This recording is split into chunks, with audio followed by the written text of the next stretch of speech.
Orissa rail हादसे में मृतकों की आत्मा को ईश्वर शांति दे और जो घायल हुए उनको शीघ्र सही करे, ये हमारी न्यूज़ चैनल सामना न्यूज़ 24 कामना करती है।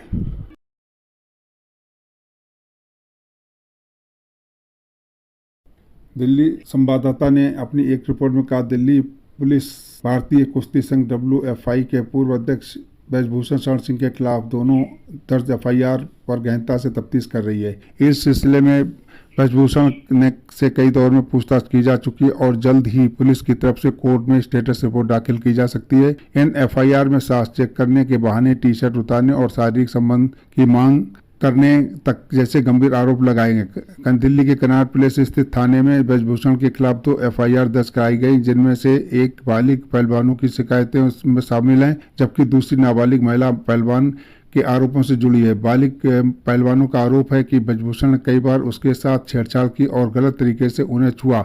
यही नहीं, सांस चेक करने के बहाने उनकी टी-शर्ट उतारी और फिर बालिग महिला पहलवान का आरोप है कि ब्रजभूषण ने उनसे शारीरिक संबंध बनाने की मांग की।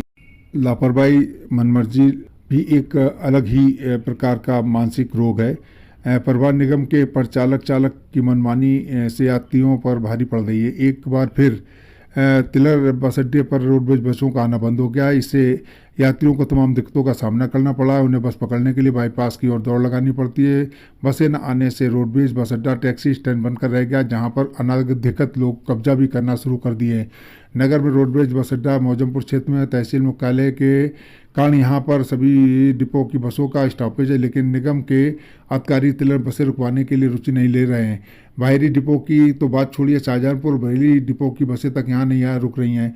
कई बार इस मुद्दे पर बातचीत की गई। ज़्यादातर हायतोबा मचने पर कुछ दिन शाहजहांपुर डिपो की बसें बस अड्डे पर आने लगी, लेकिन फिर धीरे धीरे चालक परिचालक मनमर्जी से बसों को अब लाना बंद कर देते हैं।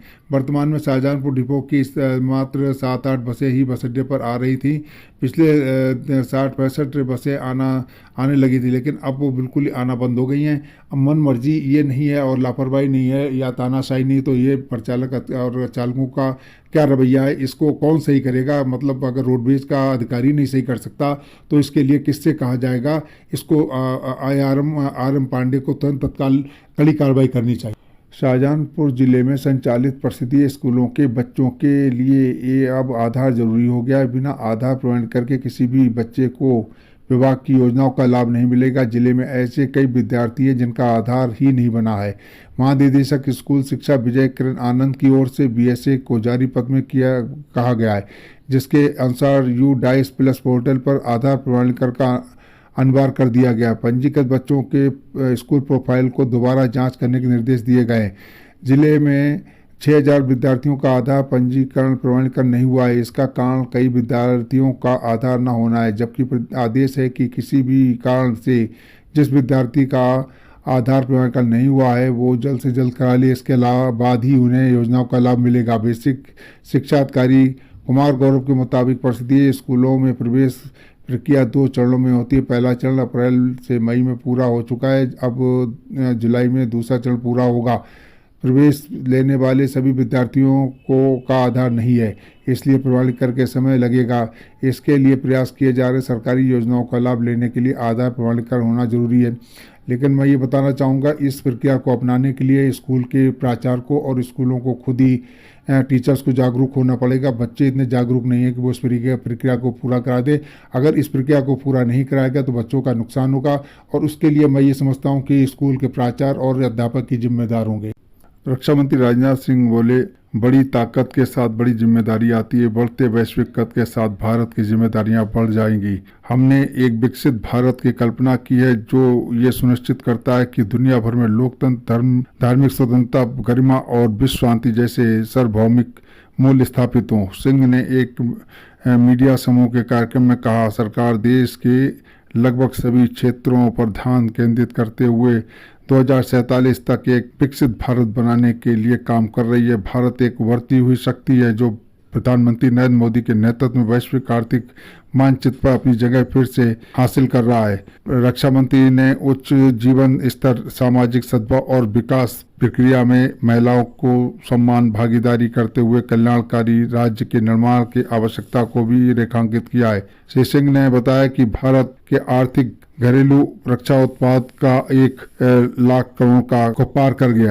भाजपा आपातकालीन की 48वीं बरसी 25 जून को काला दिवस के रूप में मनाएगी। इस दिन पार्टी प्रदेश भर में युवाओं को कांग्रेस काल के दौरान देश में लाए गए आपातकाल की कहानी बताएगी। पार्टी का मकसद आगामी लोकसभा चुनाव में युवा वोट बैंक को साधना है।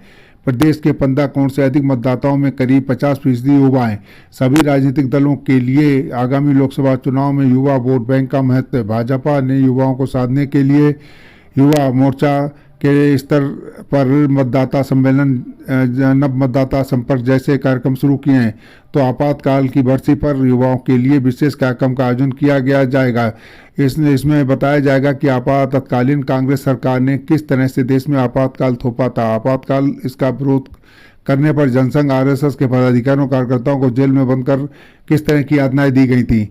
यह कार्यक्रम में युवाओं को बताया जाएगा कि आरएसएस और जनसंघ के संघर्ष के कारण तत्कालीन हुकूमत को आपातकाल हटाने पर मजबूर होना पड़ा। इस कार्यक्रम में युवाओं को मोदी सरकार के 9 वर्ष की उपलब्धियां भी बताई जाएंगी। पार्टी के प्रदेशाध्यक्ष भूपेंद्र सिंह चौधरी ने कहा कि नई पीढ़ी को आपातकाल का इतिहास बताना आवश्यक है, वरना उन्हें ये नहीं पता लगेगा कि कांग्रेस ने हमारे ऊपर किस तरह की अत्याचार किए। दिल्ली संवाददाता ने अपनी एक रिपोर्ट में बताया कि देश में तंबाकू का सेवन छोड़ने वालों में सबसे बड़ी संख्या उत्तर प्रदेश के लोगों की। नेशनल टेबको क्विट लाइन सर्विस पर पहुंचे फोन कॉल के आधार पर सर्वे पता चला है कि बीते 7 साल के दौरान देश में तंबाकू छोड़ने वालों में 79% लोग उत्तर प्रदेश के निवासी। नई दिल्ली स्थित वल्लभ भाई पटेल चेस्ट इंस्टीट्यूट BPCI ने हाल ही में विश्व तंबाकू निषेध दिवस पर सर्वेक्षण में निष्कर्ष जारी किए, जिसके अनुसार 30 मई 2016 से 30 अप्रैल 2023 तक 71,39,473 लोगों ने फोन कॉल कर इंटरेक्टिव वॉइस रिस्पॉन्स IVR प्राप्त हुए। सर्वेक्षण के अनुसार अधिकांश कॉलर यानी फोन करने वाले उत्तर प्रदेश के निवासी हैं। 7 साल के दौरान कुल 1,56,644 लोगों ने समानतापूर्वक तंबाकू का उपयोग छोड़ दिया, जिसमें सबसे ज़्यादा 1,23,508 लोग उत्तर प्रदेश से हैं। सर्वे में ये भी बताया कि 71.39 लाख में से 20,43,227 लोगों को फ़ोन पर काउंसलिंग दी गई, जिनमें 9,76,000 को बाउंस और 26.80 लाख को आउट बाउंड कॉल्स दर्ज किए गए। इनके अलावा 3,91,160 कॉल सेंटर द्वारा पंजीकृत की गई। वल्लभ भाई चेस्ट इंस्टीट्यूट के निदेशक डॉक्टर राजकुमार ने बताया कि जिन लोगों ने अब तक तंबाकू का सेवन शुरू नहीं किया, उन्हें इसे भविष्य में शुरू नहीं करना चाहिए। जिन लोगों ने गलती से शुरुआत की है, उन्हें छोड़ देना चाहिए। अगर किसी को मदद चाहिए तो उनकी टीम इसके लिए तैयार है। हेल्पलाइन नंबर 1800112356 पर कॉल करके सहायता ली जा सकती है। देश के लिए गौरव का दिन। जिस देश के प्रधानमंत्री का अमेरिका के अंदर जामा तलाशी ली जाती थी, आज उस देश के प्रधानमंत्री नरेंद्र मोदी 22 जून को अमेरिकी कांग्रेस के संयुक्त सत्र को संबोधित करेंगे। कांग्रेस के शीर्ष नेता शुक्रवार को ये ऐलान किया। इससे पहले वर्ष 2016 में भी PM मोदी संयुक्त सत्र को संबोधित कर चुके हैं। अमेरिकी कांग्रेस के नेताओं की ओर से जारी बयान पर house speaker Kevin McCarthy, senate majority leader Chuck Schumer, senate Republic नेता मिच मैककोनेल और हाउस डेमोक्रेटिक नेता हकीम जोफ्रीज के हस्ताक्षर है। अमेरिकी राष्ट्रपति जो बाइडेन 22 जून को ही व्हाइट हाउस में PM मोदी को मेजबानी करेंगे और उनके सम्मान में रात्रि भोज देंगे।